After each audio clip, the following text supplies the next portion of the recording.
Hey guys, what's going on and welcome to a brand new video. If you're new to the channel, please make sure you do like, comment and subscribe if you haven't already, and let's get into it. So today we are going to be talking about the goals and what caused the goals, and again, we're just going to go through the goals. What were the problems with each goal? We're also going to talk about our goal, of course, because we need some positives, so we need to talk about our goal as well. But before then, I just wanted to talk about the whole thing on Twitter and the rumors about Fark being sacked.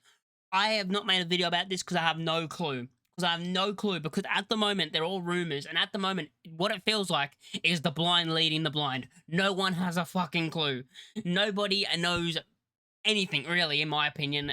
Like, I keep hearing things about he has been sacked, and then no, he's not. No, he's not. It's the blind leading the blind. No one has a clue. So that's my quick thing on that. Now let's get into it and go through the goals that happened at the weekend against Aston Villa and our 2-1 loss. So firstly, we're going to start with the positives, of course, because we did open the scoring. So we're going to start with the positives. So here it is. These are the screenshots that I have and what I want to show you.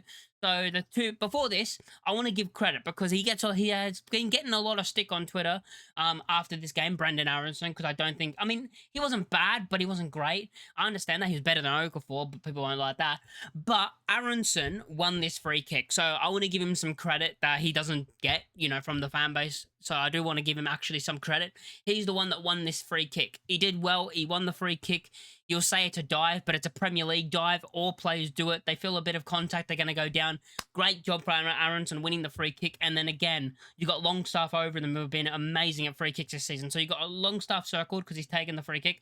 And at the back post here, you got Goodmanson, who is circled right here. So Goodmanson's there. He's onside, and then he gets there, and he does so well, by the way, with his cross back as well. People haven't spoken about this because the whole loss and stuff, but the way he gets his foot there to cross it back across the goal, I think is brilliant how he's done this and got the power to bring it back across. Of course, you look at the box and I've circled Metcha and Stack as well, who both of them I want to give credit for because their movement here is what you want to see when you're in the box. They're moving towards the goal. Goodmanson hits it across, of course, looking for Stack here. And then, of course, we've got the next screenshot, which is when Emi Martinez goes for the header, goes for the save, sorry. Stack goes for the header. Stack's able to win it, and it hits his back. It's then cleared off the line, but Lucas Metcha, who I also want to give credit for, who I think's, proven me right that he's the best striker at the club and a good player, and who is good enough for the Premier League as well. He's in the right position. The ball gets cleared off the line straight into his foot, bounces off his foot and goes in. Good movement from Metcha. Well done from Stack, who put his body basically on the line for us, and he won't be able to play in the next game. But I want to give him credit, Stack, for what he did. Even though I'd prefer Tanaka to start, I want to give him credit because he's done well here to win the ball in the air that leads to the goal. Because if Tanaka's there, let's be real, Tanaka's not beating Emi Martinez in the air. There's no way Tanaka's winning that ball the way Stack does. So I do want to give Stack credit for what he did, putting his body on the line for the club. For the badge. That's what I want to see, players fighting for the badge. It's then cleared into Metcha, of course, and Metcha taps it in. Everything was fine with this, by the way. So I've seen some people saying, oh, actually, there wasn't offside. No one was offside. It was a good goal from Leeds United. There's no foul on Emi Martinez. That's very, very soft. If it's given a foul, it's really soft. And yeah, I think it's a good goal from Leeds United. Good set piece again, which we've been good from set pieces this season. And then this is when it all goes wrong in the second half. I mean, let's start with this. So I've got a couple of people circled. We've got Cash, who's got the ball right now. You've got Goodmanson, who I didn't circle. You've got Malin, or Marlon, however the hell you say it. I think it's Malin.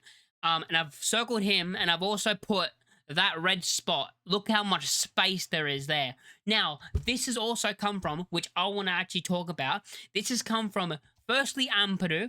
So I'm not going to blame it all on one player. I'm going to see what we did. If you watch the clip back, boys, Ampadu's near Marlon, right? And then he kind of shifts away into the middle of the goal. So he's following him-ish. And then he just kind of drifts away into the box, to defend like the cutback, I guess, or the cross. But really, he should have probably followed Malin. And if he does follow him, he probably follows him over here and probably stops the cross, maybe. There's more chance of him stopping Malin's cross if Ampadu continues his run here. The other player I want to talk about who I think has been lazy and someone who's gotten away with so much, because he's flashy on the eye and people like him, who I don't mind him. I think he's a good player. Like, I don't think he's a bad footballer. But I think he looks so good on the eye that people kind of turn a blind eye when he does things wrong or makes mistakes or is lazy, like in this case. Where is Okafor? Where is Okafor in this sense? Okafor should be back. He should be tracking back. And you look at the difference when you look at the left side and the right side. And this is the reason why we keep conceding most of our goals down this side, in my opinion, as well, is because we have Okafor who won't track back. Where on the other side, you can hammer Aronson for losing the ball a lot, even though he lost the ball less than Okafor. You can hammer Aronson for not being the best player. But what he'll do is he'll track back in these situations and he'll win the ball back or stop them from getting a cross in or a pass that could lead into a dangerous area like this. If this is on the other side, right, Aronson's like here. Aronson's around this area, stopping Malin from getting the ball. You just know it because that's what Aronson does. And I want to, and just because you're an amazing attacker doesn't mean, oh, I don't have to track back. You can be great in attack and also be good at tracking back. Like, you can be both, and Okafor should be tracking back. So it is on 2 plays in this case, in my opinion, which, as I said, Ampadu, who should have probably continued his run on Malin, and also Okafor, who, in my opinion, is lazy and doesn't track back. Now, you got Goodmanson, who has nothing else he can do in this situation. Let's be real.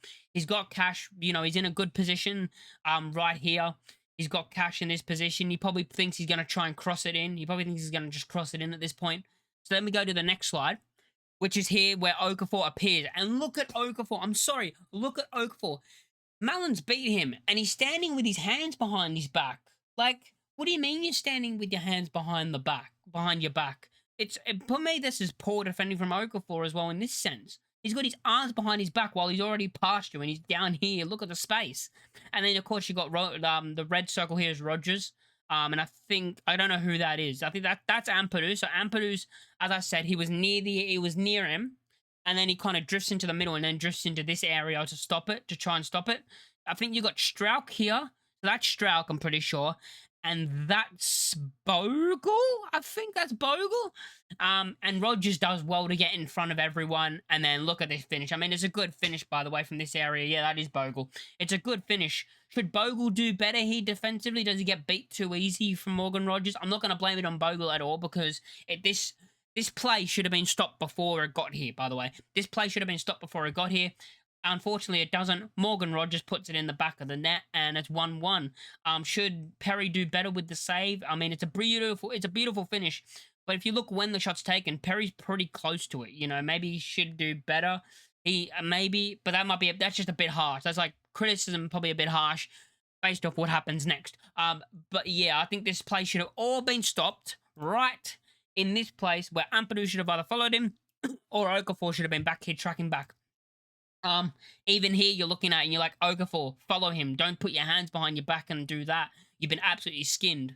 And then that happens, and then, yeah, the goal happens, which puts us 1-1.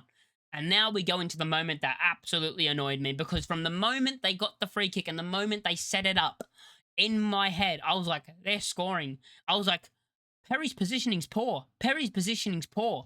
And then I said it out loud. I said, they're scoring from this, aren't they? They're scoring from this. Because this positioning, this is when the free kick's taken. People are hammering Rodon for not jumping. By the way, Rodon does jump. But what he does do is he jumps early. So for people that are saying, oh, Rodon's been lazy and not jumped, he actually has, and he's jumped early. So he's jumped a bit too early, which is unfortunate. You know, it's not one of those, you know, he's jumped too early, yeah. It's not like he hasn't jumped or hasn't tried. He's basically, because the screenshot that was shown was when, like, he was barely off the ground and everyone else was higher. But that was because Rodon's already jumped. Perry's positioning here for me is so poor. If you go on Twitter and see the angle from behind, you know the clip that I'm talking about. I think everyone's seen the clip by now. But from the angle behind the goal, it looks even worse. Like, he should be closer. As I said, I put this arrow here because he should be further over. He should be further over here. And the free kick, by the way, everyone, like, people would say it's an amazing free kick. I don't think it is. Morgan Rodgers, it's a good free kick, right? It's a knuckleball. There's no power. It just dips. It feels like it dips so slowly. And then hits the back of the net, and then we're 2-1 down, and then it's unfortunate, but then after that, of course, we nearly scored, and then DCL handballed it, but then, so we lost because of this goal, and it's just one of those where you shouldn't concede from this moment, and there's some things where I go, okay, Fark is the problem at some points, especially when I look at substitutions, and when Aronson made a run in, I think it was the 60th minute, there was a run that he made in like the 60th minute, and then lost the ball, and everyone's having a go at him, right? That moment, you could tell the guy was tired and should have come off. What people don't show with that clip is people are angry at him because he lost the ball, but they don't show his determination to get back and stop them from scoring. They don't show that. They don't show the part where he has his determination to run all the way back, basically, and run his socks off to get back and defend. If that's some players, like, I'm going to be honest, and I think everyone should be honest in this part. If that person was Okafor, if that person was Willie Nonto especially, but these players, if they got body off the ball like Aronson did, they would be throwing their arms in the air, screaming for a free kick from the referee, and crying on the floor. Aronson gets up and runs back. So I gotta praise Aronson for his determination to be able to get up and sprint back and help defensively, which actually, him getting back stopped them from having a chance, really. Like, he was involved in stopping them from scoring again. Because he has that determination to sprint back defensively, which is what I want to give him credit for that I don't think he does. But yeah, they're the goals that all happened. And as you guys can see, the first one is more annoying for me, but the second one is preventable. Like, the goalkeeper is just poor positioning for Perry. And there's also a bit of me that's, it might be a little bit of a joke, but I've been saying, hey, what's to lose? Give Alex Cairns a game. What do we have to lose against Man City? Give Alex Cairns a game and see if he can have like a masterclass against Man City. Like, it doesn't really matter. Like, give him a chance. But yeah, let me know what you think in the comments down below on each goal. As I said, our goal I think was very well worked at the free kick. I think we've been great at free kicks this season, set pieces. Of course, their first goal for me is on Ampadu and Okafor, and then the second goal is on Perry. So yeah, let me know what you think in the comments down below. Your opinions, like, comment, and subscribe if you are new, and I'll catch you all in the next one. Peace.